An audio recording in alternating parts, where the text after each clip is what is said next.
வணக்கம். Welcome to break time.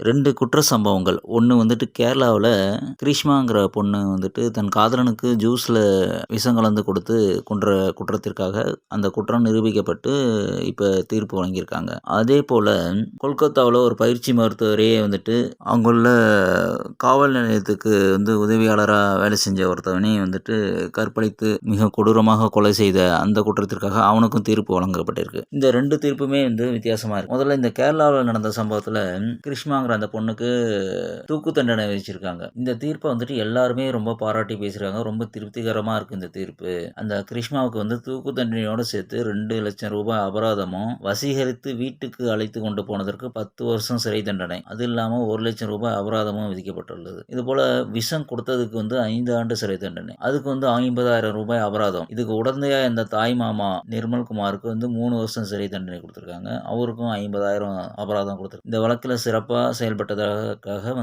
Kerala போலீஸுக்கு அந்த கோர்ட்டே பாராட்டு தெரிவிச்சு இந்த தீர்ப்பை எல்லாருமே ரொம்ப பாராட்டி பேசுறாங்க. இந்த கிரிஷ்மாங்கிற பொண்ணு 2022 ஜூஸ்ல ஹெவி டோஸ் பாராசிட்டமால் கலந்து தன் காதலன் ஷாரோன் ராஜை கொலை செய்யறதுக்கு திட்டம் போட்டு வச்சிருக்கு. ஆனா அந்த ஜூஸ் ரொம்ப கசப்பா இருந்ததுனால அவன் குடிக்காம விட்டுருக்கான். அப்பவே அந்த பிளான் சக்சஸ் ஆகல. திரும்பவும் அந்த பொண்ணு திட்டம் போட்டு கிரிமினல் குற்றம் செய்ததற்காக இந்த குற்றம் நிரூபிக்கப்பட்டிருக்கு அப்படின்னு சொல்லி தூக்கு தண்டனைக்கு உத்தரவிட்டிருக்காங்க. இந்த வழக்கு விசாரணை இது கண்டுபிடித்த விதம் எல்லாமே மிகவும் பாராட்டுக்கு உள்ளதாக அங்க எல்லாருமே பாராட்டு. ஆனா இதை விட ஒரு கொடூர சம்பவம் இந்தியாவில் நடந்தது. என்னன்னா, கொல்கத்தா பயிற்சி மருத்துவர் பாலியல் கொலை வழக்கு. இதுல காவல்துறையில தன்னார்வலராக பணியாற்றிய சஞ்சய் ராய் அப்படிங்கிறவன் தான் மெயின் குற்றவாளி. போன வருஷம் ஆகஸ்ட் 7ஆம் தேதி பாலியல் வன்கொடுமை செய்யப்பட்டு படுகொலை செய்யப்பட்ட அந்த மருத்துவர். இது நாடு முழுவதும் பெரிய அதிர்ச்சியை ஏற்படுத்தது. ரொம்ப பரபரப்பா பேசப்பட்டது. மேற்கு வங்க அரசு இதுல பல பெரிய புள்ளிகளை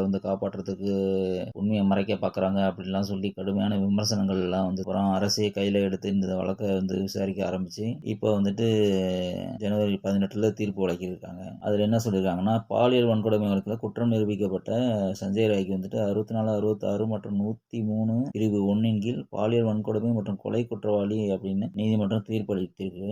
விசாரணை தொடங்கி 57 நாள்ல இந்த தீர்ப்பை சொல்லியிருக்காங்க.